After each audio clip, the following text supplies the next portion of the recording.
Hello, and thank you for joining today. My name is Anya Kaplan, and I'm head of operations and events for the Fashion Scholarship Fund. Before we dive in, I would like to go over a few housekeeping items. As many of us at this point are very familiar with Zoom, there are some great features that we encourage you to use. One of them is the Q&A box. Please feel free to send in your questions and we'll answer as many as possible during the Q&A segment of the discussion. And now I would like to introduce our Executive Director, Peter Arnold. Thank you very much, Anya. Welcome to the latest of our Summer Scholar Series sessions. This is a workforce preparedness session, but it's also a session really focused on the latest and newest case study discipline, business strategy. So we're really excited today to present what we call a hard look at business strategy and then an even deeper dive into this year's business strategy case study prompt. I'm so pleased to be joined today by Peter Akbar, who's the Global Vice President and Chief Customer Officer Fashion at SAP. SAP has been a long partner and friend of ours. Welcome, Peter. Peter's joined and will be joined soon by FSF board member Heath Golden, and Heath is the Chief Commercial and Strategy Officer at Marquee Brands. He'll be joining momentarily. We're also pleased to have with us Abi Gupta. Abi is Agency Measurement Lead at Google and a 2006 FSF alum from Cornell University. Welcome, Abi. We also have Stacy Henderson. Stacy is the U.S. head of e-commerce, digital, and consumer experience at TOD'S Group and an FSF board member. And Stacy also, as a member of the scholarship committee, a co-chair of the scholarship committee, helped Danielle with the drafting of the case study prompt. Danielle Testa is the assistant professor at Arizona State University and author of the business strategy case study. And today's moderator, Danielle, I'm going to happily turn this over to you. Thank you, Peter. Hi, everyone. It's great to be here with you all today. I'll introduce myself, try and keep it fairly brief. So as Peter said, I am an assistant professor. I'm also a retail consultant. I'm pretty lucky. I have a unique background with the Fashion Scholarship Fund. So I started my journey here as a scholar. I was a 2008 scholar of the Fashion Scholarship Fund and also the Geoffrey Bean Scholarship at that point in time. I was an industry professional for quite a while, and now I'm also an educator. So I've been able to see this from many different viewpoints, being able to bring those experiences together, work with the scholarship committee to bring you these case studies that we are talking about this summer. So I would say by trade, I am a merchant and a trend forecaster. In my career, I spent most of my time in merchandising. I started at Topshop, spent a lot of time in international merchandising. A key part of my journey was launching Topshop in Nordstrom stores in the United States. I then joined Forever 21, head of international merchandising there. I managed our buying team, product strategy across 50 countries. An important part of our goals there was making sure we had the right product as we launched in new markets across the world, so different global strategies. But then, a big part of that was strategic brand moving forward. So I moved into trend forecasting and brand strategy, which is a lot of what I do today. So I think that really tells you a bit about me. I am like I said, assistant professor, Arizona State University. I will say you can follow me on Instagram at Fashion Retail Doctor, just to keep in touch with anyone out there. But I would like to spend a lot more time getting to know the great people we have with us today to really tell us about business strategy. So I am going to start with Peter Akbar. I know we have two Peters here today, but Peter, if you could introduce yourself. I know everyone would love to hear about your professional journey and what's led you to your current role. Sure. And thank you so much, Danielle. And first of all, big thanks to FSF and our continued partnership. We've been together for quite a few years now, so it's been so fruitful. And you've got such a great set of programs. So yeah, I'm Peter Akbar, and I look after fashion at SAP. And this year, I'm actually celebrating my 25th year, which is at SAP, which is one company, which is kind of, most people look at me and say, it must be crazy. How come you're staying with one company? And I think the secret is, if I look at what I've been doing at SAP, each year it kind of is different. So it's almost like a new role every 2 or 3 years. But essentially, when I look after fashion, what does it mean? It means bringing in new business innovations into our solution portfolio, and all the stuff around that in terms of listening to customers, understanding business strategy, which of course is why it's super that you guys have this amazing program, and also making sure that you've got solutions which are scalable and people can use. And when I look back at the beginning of my career, and I started off doing a degree in computer science, but it could have been a degree in drama because I was also working at the BBC as a kid presenter. Okay, so what does drama and computing have to offer? How come, and it's about creating things, and fashion is about creation of things, of course, but also so is drama, but also so is actually IT and solutions. So you either create stuff on the stage or in front of a movie camera, or you can create solutions which people are going to live and breathe and hopefully change. Also, you can change lives for the better by giving them better solutions. What else? And I'm dialing in from the UK today. I'd like to say it's as sunny as the background behind me, but not quite. So if you do come over here, bring a brolly. But anyway, I'm delighted to be on your panel. Thank you. Thank you, Peter. Now, we are waiting for one more panelist. So if you don't mind, Peter, I'll ask you if I can ask you a couple of questions, dig in a little bit more to your experiences. So you talked a little bit when you were introducing yourself about strategy. Can you tell us a little bit about how business strategy plays into your role at SAP? Sure. I think it's a huge part, actually, because understanding where businesses are going means if you understand what's going on, you can actually plan and prepare for the next solution that's going to meet the strategy.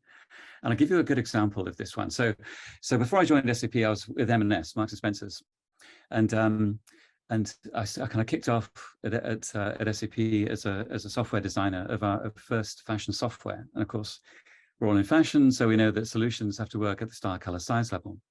And back in the beginning, our software was as our customers then wanted it. And all of you guys will know this, right? It was working for wholesalers and manufacturing. Literally 25 years ago, that was what you had. The retailers were separate. And look what's happened over the years, right? The verticalization of the industry has happened. So we by talking to customers, so having active customer groups that you talk to, talking to academia, talking with folks within our organization, marketing, customer success, development, you kind of bring up a picture of where the industry is heading. So we were able to, for example, produce a vertical solution which brought together wholesale, retail, and manufacturing in one solution. So from a strategy standpoint, vitally, you understand where the big stuff is going, and also where the small stuff is, and what's happening, for example, at the most granular level. So because they all influence what you're actually doing in business, whether it's producing new fashion, trying to get onto the new trend, looking at supply chain, working out what's going to happen next, and just look at COVID. I mean, who saw that coming, right? And so the ability for businesses to pivot from a business strategy of retail centric into a D2C centric organization, which means deploying the inventory as a vertical company, massively vital. So companies like Nike, for example, be able to turn around so quickly and maintain results by actually going to more of a D2C strategy. So yeah, strategy is huge, I would say. Thank you. Now, I noticed too, you've talked about, it's fascinating to just think about two shifts within, from wholesale and vendor relationships to retail relationships. Can you tell me a little bit within organizations, what are some of the teams you work most closely with, for collaboration, that collaboration perspective, to ensure there's efficiency? Yeah, I break it down into a couple of areas. One is marketing, so understanding where marketing is heading, because they're also, so if you like, have got to be ahead of the game in terms of where they're going. But the other side of it, we do have a business strategy group as well. So in terms of where, analyzing the market, working out where the trends are, and so of course, that means that having a finger pulse, if you like, on the data, on all kinds of things, publications. It's also so another group that we work with very closely is our very own Fashion Council, which is a group of who's who, if you like, of customers who are around the world, and basically drop the competition at the door because we want to get to the next strategy, if you like, from a process standpoint that's going to stick. And So the question is, how much of that strategy is secret sauce? This is really interesting. Are you the first in there? If you're not, then you better want to have that commodity strategy so that you can deploy it, right? So and then of course development, very, very important to have very close ties with development in terms of our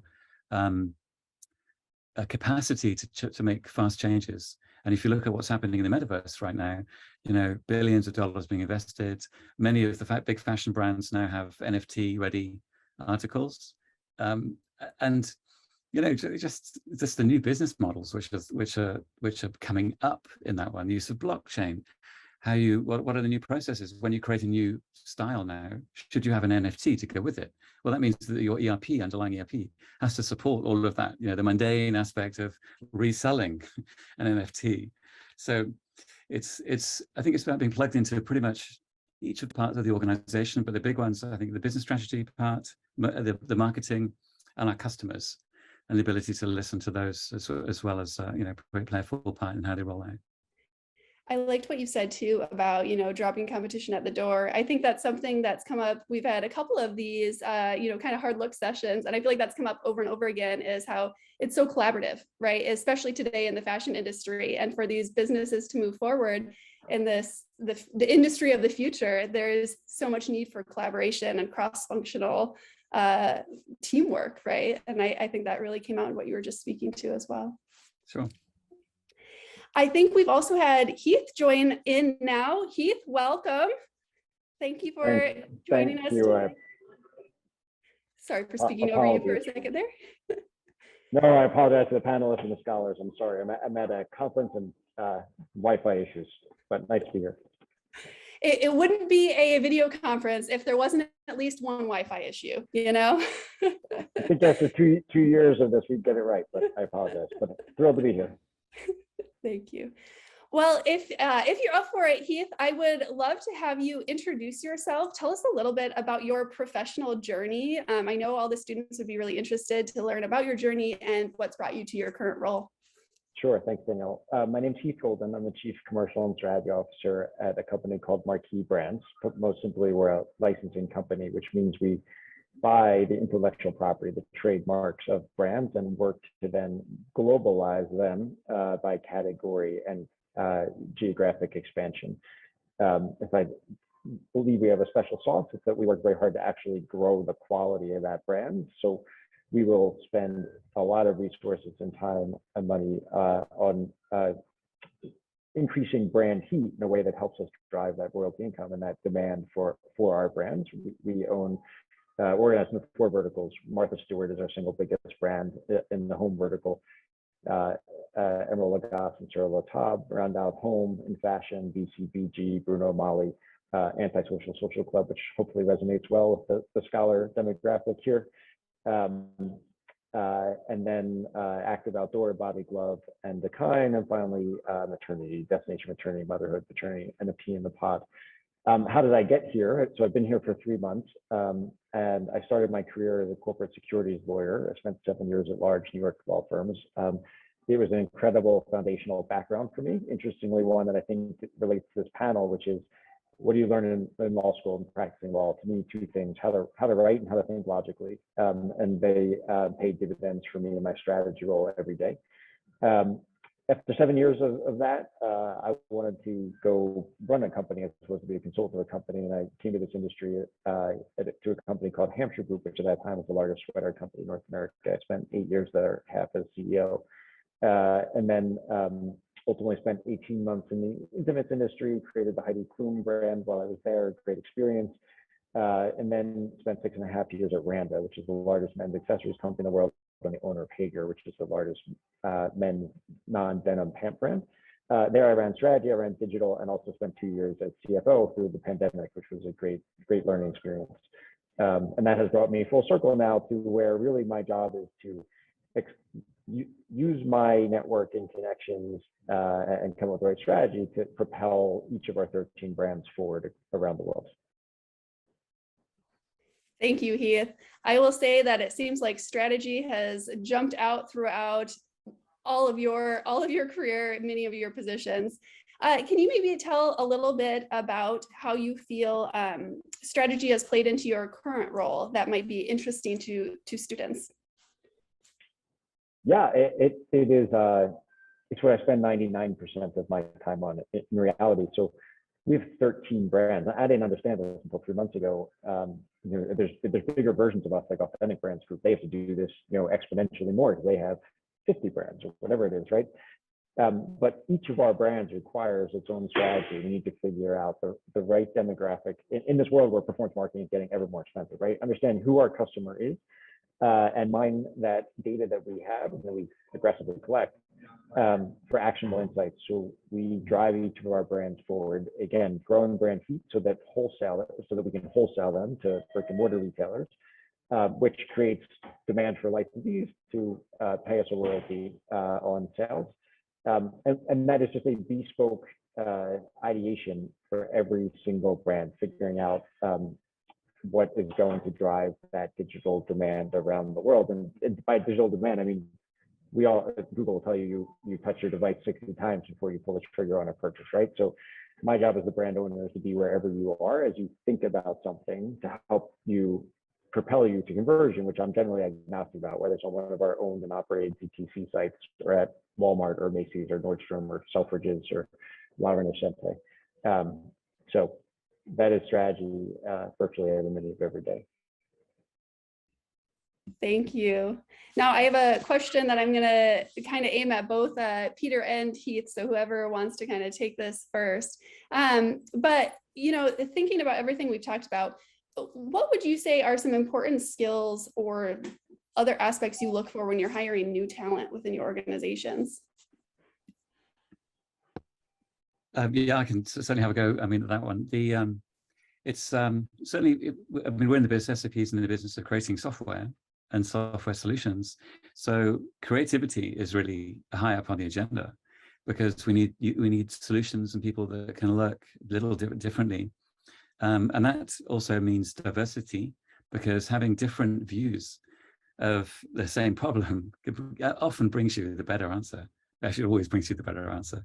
So, but yeah, creativity, tenacity. I think certainly if you're going to be in the software world, or any world, actually, even business, I'm sure Heath will say, you got the dream, you got the vision, you've got to be sticking at it. So, and sometimes it can take years to get something off the ground, whether that's new software or a new fashion line, or whatever it is. It takes tenacity. So there's, I think, creativity, the tenacity, and then the final one, I guess, is the team building. Because if your people can't talk and communicate to each other, that's tough, especially as we all just learned, right, over the last couple of years. And how do you, from a software standpoint, creating new solutions when you can't see somebody, huge. That had to change how we did some things, and and obviously we work all day in, day out with fashion brands, so I know that was also a challenge for them. And Heath, you'll be living and breathing this every day, but how to turn your organization into something that is, we used to meet in the office all the time, to spark that creativity to something that is actually needs to happen, in a hybrid mode right now. So it's that ability to communicate as well. Thank you. So just add on to Peter. I mean, I value most of all great athletes, and I don't mean athletes in the athletic sense, but in I'm going to roll up my sleeves and I'm going to figure it out, right? So be ambitious, be humble, recognize everything in life has a steep learning curve that it doesn't matter how smart you are, you're only get there through experience. And I think you have to work really hard in this hybrid world to do that. I mean, it was an interesting experience for me. So at Randa, I was responsible for human resources for 2,000 people in North America. Navigating the last 2 years was really intense, as no one had the right playbook for hybrid. And then I sort of got a taste of my own medicine when I joined Marquee, because coming in, integrating into a company at a senior level where 80% of the company might report to you is challenging. You really see the need to compensate. And I can only imagine starting out in their career, I think it's even a bit trickier. So what I would offer is to say that wherever you work, if it's hybrid, coming in 3 days a week is way better than 5. It's all relative, and go in those 3 days, maybe even go in the 4th and 5th day, because I sound like a curmudgeon, I'm sure, for saying this, but there is no substitute for that face time and just what it says about you and your character and your desire to be helpful, roll up your sleeves and do whatever it takes. The formative years of your career are so important. In many ways, you can't work hard enough. You have plenty of time to relax and just be a sponge and learn and listen and offer to help. Thank you. I think those are fantastic tips, and I don't consider that a curmudgeon at all. I think that's valuable insight personally, but you know, my perspective, I guess. So thank you. I would like to ask, you know, we've had a couple panelists here that we've been a bit silent with. So I'd like to ask Stacy Henderson to introduce herself. And I'm guessing we've had a few people pop in this last little bit of time. So I'm just going to really quick mention again, Stacy Henderson is the US Head of E-Commerce, Digital and Consumer Experience at TOD'S Group and FSF board member. So with that, Stacy, I'd love to ask you as well to introduce yourself, share a bit about your background and your experiences, and also maybe a little bit about your experience with as an FSF board member. Yeah, so thank you, Danielle. Can you hear me okay? Perfect, yes. Perfect, fantastic. Yeah, so I'm Stacy Henderson, and I oversee e-commerce and now consumer experience, which includes marketing, branding, events for TOD'S Group. TOD'S is about $1 billion company, Italian-based. We have TOD'S, Roger Vivian Hogan, and I oversee it for North America. And I've been at this role for about a few years. And prior to that, I started my career in marketing with consumer product goods, working for huge companies like the Newell Rubbermaids and all of that. And I decided to focus on fashion early in my career. So I made the switch, went to Milan to grad school, which is a great experience. And then from there, I was hired by Ferragamo. I was working on a project with them as an intern and was then offered a full-time role, lived in Florence, learned Italian, had a great time, and eventually moved back to the US with Versace, where I spent 8 years of my career with Versace. And then post Versace, I've done other things with digital first startup companies, as well as agency work. And that's my background. And with FSF, I have to say, I started with FSF during the pandemic, a great organization. Peter and the team keeps me very busy, which I'm happy to be very busy with the organization. And the reason for that is because, you know, I work around some of the best individuals in the industry who really care about the future of fashion. Thank you, Stacy. We also here have Abi Gupta, and I'm just going to reintroduce you as well, Abi, because as I said, I'm guessing we've had more people join in. So Abi is Agency Measurement Lead at Google. I'd like to ask the same thing. Abi, can you introduce yourself and also share a bit about your career, your background, and your experience with FSF? Absolutely. Hi, everyone. My name is Abi. I am the Measurement Lead at Google currently. And I work in analytics, consumer insights, and predictive analytics for agency world, and also work directly with a lot of consumer brands. FSF was sort of, you know, my first home in New York. As a scholar, I've, you know, had the opportunity to work directly with FSF, and it's been a great pleasure and honor to kind of work across with various, you know, senior leaders, and now with Peter and Marie, who are just like family, you know, so it's great to have access to leadership and to, you know, be able to kind of give back to the community where I originally started. For my current role, I basically manage primarily the relationship with Publicis, which is a digital marketing agency. And they do about $8 to $9 billion of business with Google on various platforms, including search, YouTube, you know, managing their platform resources. And what I do is help brands and agency partners figure out how to spend their marketing budgets in the most optimal way. So they're basically spending that money in the right context and getting a high ROI on their investment. So if they're spending $1, we help them at least get $4 to $5 back. So that's kind of the key element for my role. And I do a lot of problem solving at Google. I'm very happy to be here. Fantastic. Thank you so much for sharing, Abby. Well, thank you all of the panelists for sharing so much great insight and about your career journey. At this point, I think what we're going to do is we're going to jump a little bit more in depth into the business strategy case study. So if I can ask Anya, if you can share your screen with the slide deck for us. So, and just to share with everyone who's with us today, we are going to give a little bit more, as we said, a hard look at this business strategy case study. I will continue to moderate, but we'll have everyone on the panel committee here jumping in to give you some additional great insights as we go through it. So this year's case studies, and more than just the business strategy, all the case studies are addressing aspects of the future of retail.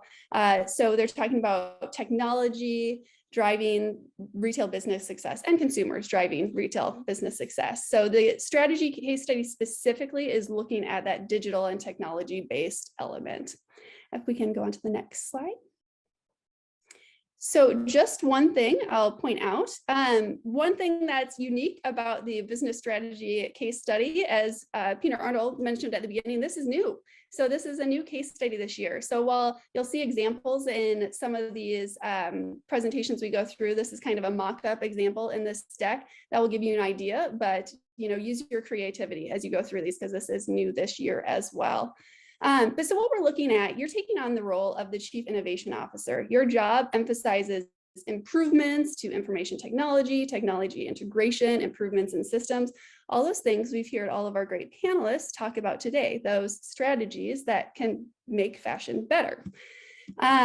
So you're going to develop a digital brand strategy. Your strategy is for 2025, as it says in the objective there, which really isn't that far away if we think about where we're at right now. And you're responsible for rolling out your concept to impact either internal operations or brand consumer interaction. So you can really think about how your strategy is going to impact your business there. I want to note, we discussed the metaverse quite a bit in the introduction here, and that's definitely a huge opportunity, but you can be creative in what tools, what digital strategies you use that you really think are going to impact your business and your brand strategy here. Stacie, as the co-leader of this committee, do you have anything to add to this overall objective, this part here? No, I don't have much to add. The only thing I will say, and you'll see this throughout this presentation, is that when these are put together, they're really put together in mind with the real world. So it's not like we're sending you on like a wild, something strange or wild. It's really things as the committee, we think of what do we need in the real world? Where are there friction points? What problems need to be solved? So I just want you guys to keep that in mind as you're going through this and throughout the rest of this presentation, that these are a bunch of people in the industry getting together and saying, wow, what issues do we face, or what gaps and opportunities do we see in our company? Thank you. I think that's a really important note to bring up, that the students may not have visibility to you can see here this great group of industry professionals and leaders, and it's the same sort of individuals who are shaping these questions to really make sure that you're getting a look behind the curtain of what's facing the fashion industry today, right? Great. All right, we can move on to the next slide here. So the first part that we just went over, just general objectives, but this next slide, we can see it says slides 3 to 4, and this is really talking about bringing your idea to life to utilize a specific digital tool. That might be software, a platform, or another technology we haven't listed that maybe we haven't even thought of. Maybe it'll come up with something new and exciting outside of our initial list of thoughts here. But before you can dive in depth on what your digital strategy is, you have to have some background research. So as the mock-ups kind of show, and as these slides outline, is you need to understand what the brand's current strategy is, And what are some options for tools and technologies that you can use? You don't want to just pick one and say, this is it, I'm going to go with it. You want to do some comparisons. So for instance, what are 2 tools that could be an option? If it's platform, what are 2 platforms that might be an opportunity, and pick the one that's best, right? So make sure you do some research here to make sure you're making the right decision to move forward, that you're validating your ideas here.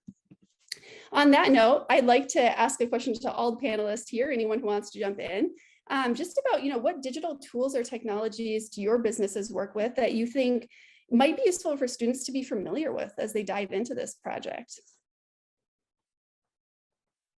I know that might be a tough one.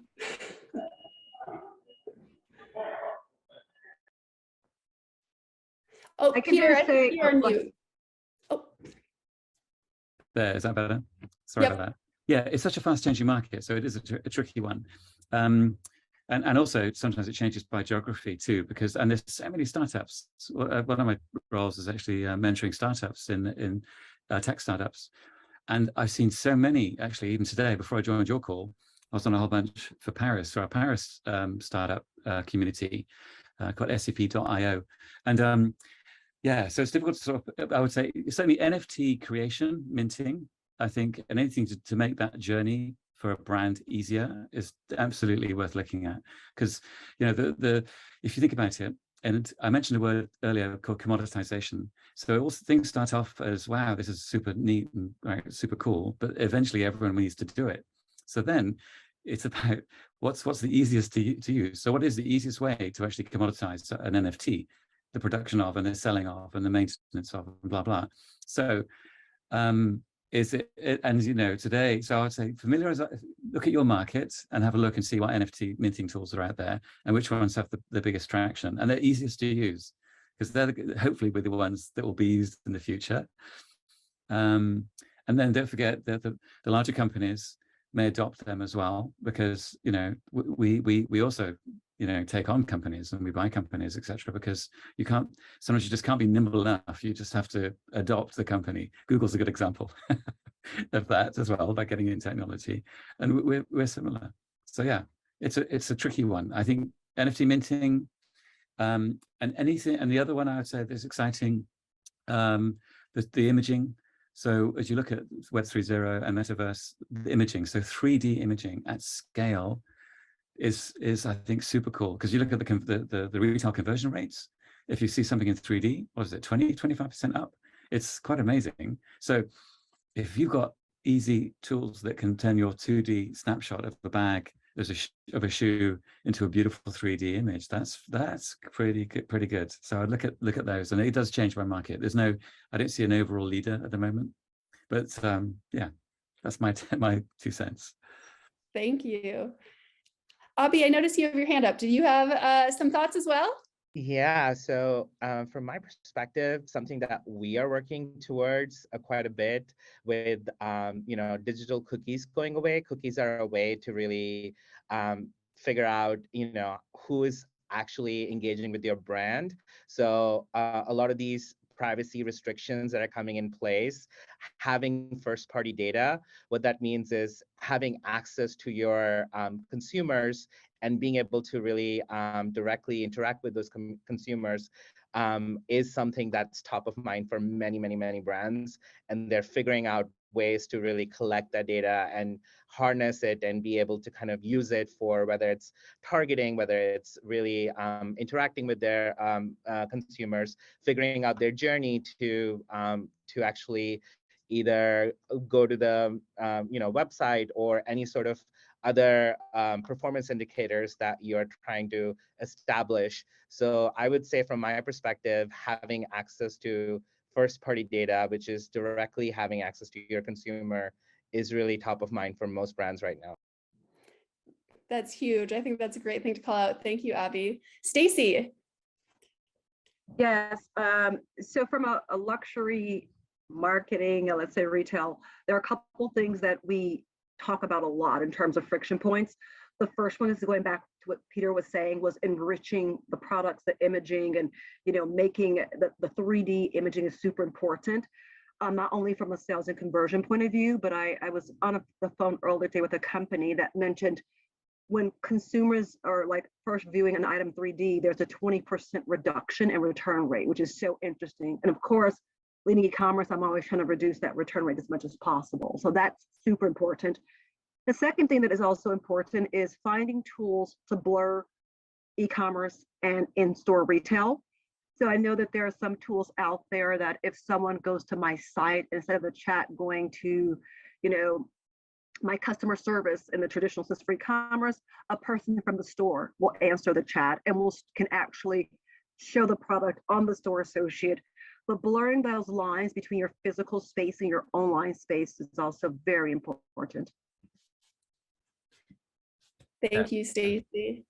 Yeah, I've got a point to add to that, and I think that's a really, really great one, Stacy. And one of the startups I was talking with yesterday is actually, has an AI bot, right? So in other words, in terms of the chat, and to blur that line even further, and that's really interesting, because if you got AI learning, not just doing the standard responses off a cheat sheet, then that could potentially give quite an amazing customer service. And then the other aspect with you mentioned luxury and returns, and I think we're going to see as in a bigger use of Ecommerce in the marketplace. I don't know if you're coming across this at TOD'S, obviously with some of the great products that you guys have, but in terms of returning and owning your market, it's and going back to the strategy, right? If I'm and look at how many people are interested in sustainability now, especially after lockdowns. It's huge. 92% of my fashion council say it's now mission critical, which is kind of crazy. So, but then selling the stuff, the secondhand stuff, and owning that market could be quite interesting. So I think there's another aspect of that one to further, enhance, own your market, but also reduce those returns as well. Go sell those returns. Absolutely. Yes. Thank you all so much. I think those are fantastic insights. All right, let's move on to the next slide here, because that is going to be the important part where we continue moving down this path, right, of identifying this important tool, this important strategy, and really bring it to life. So what students are going to do after they build on their research is they're going to tell that story. How are they going to bring this strategy to life? How will they integrate it into existing strategies and processes for the brand? So students are going to want to really sell this idea to the business, make sure it comes across as beneficial to the company, right? The concept makes sense. Many of the ways we're talking about what are some of the problems we're solving here. I think we just covered a lot of those problems that can be solved, for instance.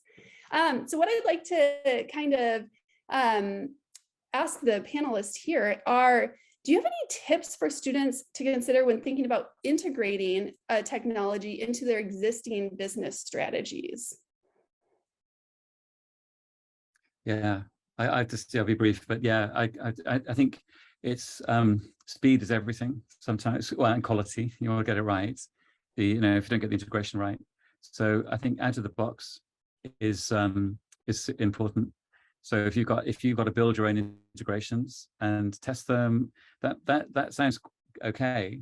But the problem is that in 2 years' time, you've got to maintain and test them. In 5 years' time, so you've got what we call technical debt. You've got to actually maintain that. So would you rather maintain it, or would you rather have the company that created that tool set maintain it for you? So, and put your energy into doing something really cool. So that would be one thing I would say from an integration standpoint. Look for out of the box integrations as much as possible using APIs that you don't have to keep on maintaining.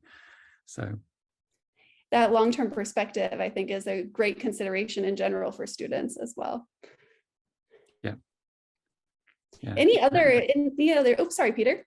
No, I was just going to say, you've got Quicksilver down here as an example. I think I've visited them. Nike are one of our big brands as well, along with North Face. But I remember they had, don't they have a surf day? If the surf's up over a certain number of feet, you get a free day. Yes. It's like Burton snowboards to get the free board riding day. So yep. Pretty good. I like that. I'd like to add size and scale are two really important components. So if you are a bigger brand and you have scalability, then bringing some of those items and integrations in-house using APIs might be the right fit for you. But if you're a smaller brand still in, in the development stage, and using external sort of resources to really manage some of these elements and figuring out what you can bring in-house is probably key, because you may not be able to manage the entire sort of digital strategy in-house. So I think, as students are thinking about brands and where they want to be, and, if it's a smaller brand versus a larger brand, something to keep in mind. I think that's a great point, Abi. And in a couple slides, we're going to talk about one of the things students are asked is to think about their stakeholders. But I think when you think about, if this is being done all internally, and Peter mentioned as well, but if it's internal or external, right? How much human power is it going to take to maintain or execute this initial launch, this strategy? And based on the brand or retailer the student selects, is that feasible, right? So just like you're saying, can it be done externally, or do you have the resources internally? So connecting this with, and I'll tell you, it's in about 2 slides for all the students out there, connecting it with those stakeholders that are needed is going to be an important part, definitely. All right, well, I think we'll move into the next slide, which is about consumer impact. And I know right from the beginning, we talked about how important it is to really understand the consumer for our business. We're constantly changing in fashion. So we need to understand who this is going to appeal to, how it's going to be a benefit to that user, to that person that's going to be utilizing or, kind of receiving the benefit of the technology, the digital strategy that you bring to life. So for the panelists, what I'd like to ask you here is, what information about consumers or customers do you think is most important when you're looking at new brand activities?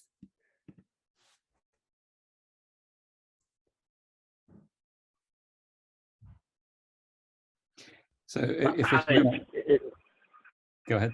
Sorry, it's Heath Golden. Sorry, Peter. I had to join my phone. My Wi-Fi gave out again. The single most important thing to us today is our consumer data platform, which is the database we use to suck up and store all of the zero and first party data we can gather, because as we all are dealing with the cost of performance marketing getting out of control and not economic, we all need to create low funnel, high intent, low friction ways to have low customer acquisition costs and high lifetime value. So this really kicks up, this is a big part of what I'm doing with our strategy. And that's how, if you think about our motherhood attorney business, the first thing we find out when we interact with a customer is the gender and birth date of her baby, because that's information that we can leverage, glean actionable insights, and create the right call to action for that natural person's life now. So right from the moment they're born until they pass away, we should be able to anticipate the right calls to action that are going to be low cost and high value. And that's really, I think, the art going forward about how people like us are going to produce great results. Thank you, Heath. That's great insights.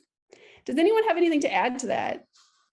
Yeah, I do. Just I think if you're addressing the segment of one, then the data may come from so many different places. So it can be, for example, in your own stores, but it could also be franchise stores. It can also be the way you market to them via your own e-commerce platforms. So there's so if you look at the information, it comes from so many sources. And the challenge then is to bring it all together. And as Heath was saying, you need a platform to bring those things together to understand what are they doing, right? And then to make the right call. Love the idea of, of course, getting low-cost customers for life. This is super important. But, seeing their activity across the multitude of different ways that they interact with you is, I think, super vital. Being able to bring that easily into your business and your business decisions, and how you target them eventually on your marketing and what you do. And, that expands into the new processes and new places that they're going to go, right? Hopefully into the metaverse. So we'll see. Great. I'm sure Stacey's got something on that one because yeah. Yeah, I was just going to jump in and say, for us, it's, to your point, it's like you have all these different places where you can grab information. So for us, of course, we use Google heavily, and the analytics from Google, of course, for our customer information. we have so much data coming in from our CRM team about the different existing customers. And I think that when we're looking at a new brand activity, it really depends on the activity and what the overall objective of the activity is, because maybe they're not people that are interacting with us at all, right? I mean, so it just depends on exactly what that activity is. And maybe if we're trying to get do something completely new that is, let's say, not typical for one of our brands, we will look to other competitors and see if we can find data from them using various tools as well. Yeah, and I would categorize it quickly in new versus existing customers. I think what Stacy kind of mentioned, are you trying to target new customers, or you're trying to increase customer lifetime value for existing customers? And the strategy behind both will dictate based on what is it, the end goal that you're trying to achieve. And getting new customers, for example, you want to kind of find customers who are already engaged. So you could look at things like lookalike audiences, you know, figuring out how to really engage them and get them to really be part of your customer journey. So I think having that clear focus on what you're trying to accomplish is also helpful. I think you bring up a really good point there. That's going to be really useful to a lot of students, is even as just a starting point there, right? That new versus existing is such an important sector. And from there, they can dig in deeper into some of those other aspects as well. Great. All right, thank you. We'll go on to the next slide here. And this is one that I referenced a minute ago about key stakeholders. So a little different than just a customer, which is a stakeholder, but your stakeholder are the individuals or groups that are impacted by an activity. So students, you're going to look at the stakeholders that are impacted by your digital strategy and how they are impacted by this strategy. So it's going to be important for you to think about who all is going to play a role in it, who's going to be a part of the development, the launch, who's going to benefit from it, right? Who's going to see the advantages after it launches, those sorts of considerations. So my question for our panelists here is, you know, knowing that most students won't have had much experience working within businesses, it can be tough to make sure we capture all the important stakeholders for a new initiative. So do you have any tips to ensure students don't overlook a key stakeholder, or maybe even just, you know, highlighting some of the most important stakeholders that they should be addressing, anything like that? I mean, I I'll would jump just, in. Oh, go ahead, Peter. no, Stacy, please do. I'm just going to jump in. This is one that I always overlook, which is so important, and that's the legal department. And I think that, you know, the approach to like looking, I think you have some great ones here, but, you know, I think that the point is that I think we immediately think about marketing and we think about the product, but I think we just cannot remember, we can't forget as well some of those other, you know, from also a resource point of view, a human resource, what does it look like there? And also, of course, the legal, because the legal is a piece that I think a lot of us may it may not be immediately apparent for us. So. Great point. Peter, you had a comment too. Yeah, no, I would just build on what Stacy said. I think when we're approaching a customer or a new customer, for example, you know, asking who the key stakeholders should be, and not just assuming, is often reveals some really interesting journeys, actually. Because I mean, you know, if you're looking especially at a new strategy or something brand new, it'll uncover new stakeholders, and you may not know them going in. So I think don't be too humble to ask for help, you know, within that, you know, for the people you're talking to in the company that you're pitching with. I think that's a really good point. Keeping an open mind and making sure you're looking at different options. Great point. Thank you. All right, we'll move on to the next slide here. And this is our the last section of the project the students will be doing, but a very important one, as they're looking at the investment performance indicators, risk and reward. So students, you'll be estimating financial investment to launch your concept. You'll identify top 3 key performance indicators, or KPIs. So those are going to be the metrics that you'll use to measure the success of your initiative.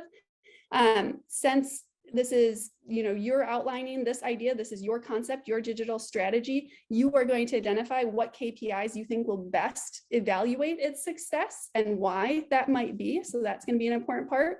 And then you're going to look at risk and reward. You know, both of those are going to be really important with a new strategy like this. What are the major risks, but what are also the most sought rewards? So for our panelists, I'd like to ask, you know, what would you consider some of the, when you're thinking about all of these important aspects from investment, KPIs, risk and reward, what would you look for? What would you want to see from a student in this section as something that you'd want to make sure they'd include?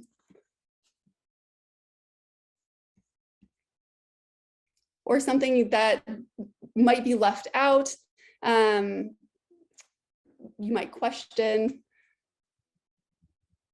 For me, I think at the first point is just really understanding whatever you're trying to do and implement those KPIs, and really making sure they're measured in such a way that at the end you're able to evaluate if you should move forward, and even after you move forward, is this even successful? Yeah, that's a good one. And I think, you know, also, yes, especially for the launch, you know, because obviously these things come with big price tags, so you or can do. So yeah, that's a good one. And then also what's continuing, you know, what KPIs should be used from a continual. They might actually change a bit as you go through the life cycle of the project. Those are really good points. And I think that highlights too, that it's not necessarily about seeing what the success is in 5 or 10 years, but how would you evaluate that success down the line as well with that KPI. So I think that's great. All right, move on to the next slide here, which is just some information for all of our students out there, which just showcasing. So that first image there, that's a picture of the Dropbox folder, which contains helpful materials, including recordings and slide decks for things like this presentation we are doing today. So if you want to go back and re-reference it, you can find it in the Dropbox, and also a resource list that has supporting articles and other important things that can help you along your case study journey. So please utilize these. And with that, I think there's one more slide, and I'm going to pass it back to Peter Arnold. Thank you, Danielle. I guess there's nothing to say about this last slide other than that there are questions that have come in. I think the most recent question was just, do you have any resources you can recommend students use while designing this case? I think you just answered that, Danielle, unless there are any other places to go or things to consider while you're putting together your case study application. Any other thoughts on that, Danielle, or other panelists, about maybe even what you look at generally in the course of your, you know, your professional day to keep you abreast, if not on top of what's happening? So my response might be a little bit generic, but I would say I follow all your major trade publications within fashion, which is going to be Women's Wear Daily, Business of Fashion, Vogue Business. I also like to look at things like Hypebeast to see what else they're looking at in different areas. And I would say specifically for students, so I like to look, of course, at their websites, but also follow them on Instagram so that you're seeing what's happening in real time, because I know you're on Instagram, so see what's popping up on there. That would be my take. Anybody else on that one, Peter? I'd say all of the above. I think that's a really great tip. Yeah, get into the trade publications, because there's some good stuff in there, and some good case studies as well that will come through too. So, and there's nothing like understanding how other people are presenting. You know, even if the actual the content isn't quite matching, sometimes you'll see how people are presenting case studies, and then you think, oh my gosh, that makes it so simple or easy to understand. And it's something Stacie mentioned earlier. Make sure it's easy to understand, because if it doesn't hit the mark, you only get one or two pictures, one pitch usually, you know. So make it, you know, it needs to be bulletproof, right? In terms of make it easy from the get-go, right? Don't make your audience struggle. Nice, thanks, Peter. Hey, Stacie. The last thing is, I would check out New York Fashion Tech Lab, only because they have some great businesses that are trying to solve problems in fashion. And I just think it's just a great, you can go back, you can look at the kinds of businesses that and the things that are trying to be solved in the fashion industry, which could possibly spark some ideas also regarding the technology. Yeah, I can add a UK one called drapers.com. That's okay, from a sort of, you know, blend of apparel, footwear and fashion, and a bit of technology in there too. Terrific, guys. Thanks. Those are great and helpful answers. A few of you talked a lot about data and data collection, and Abhi, I think you talked about the challenges with cookies. The question is, do you expect the way your company collects data to change within the next few years? Absolutely. So as I mentioned, I think especially brands which haven't really paid attention to directly capturing their customers are spending more and more time to figure out ways to really collect that data directly from their customers, because the dependence on any third-party data is going away. So most browsers are moving in that direction, with privacy being front and center for most geographies. I would say any sort of infrastructure that brands and organizations can build to capture their key audiences is key to success for brands. Great. Thanks on that, Abhi. One quick question that came in from someone who missed part of the presentation. Yes, this is all being taped and the recording will be available. So you haven't in fact missed anything. So Anya will be socializing that after this session. Here's probably a sort of specific question about the controversy regarding NFTs and how they may not be environmentally sustainable. How should brand owners and strategists address this? And should there be further research before moving forward with NFTs? Love that. Love that question, especially because you've got the sustainability, sustainable fashion should run faster, right? But yeah.